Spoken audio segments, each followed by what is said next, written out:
يا أبت إني رأيت 11 كوكبا والشمس والقمر رأيتهم لي ساجدين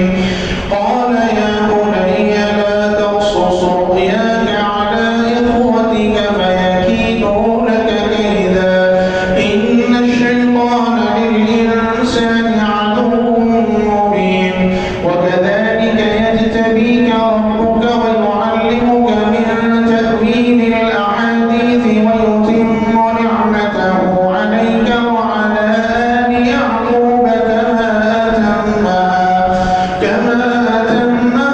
على أبويك من قبل إبراهيم وإسحاق إن ربك عليم حكيم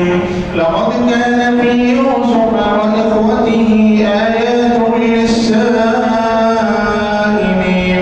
إذ قال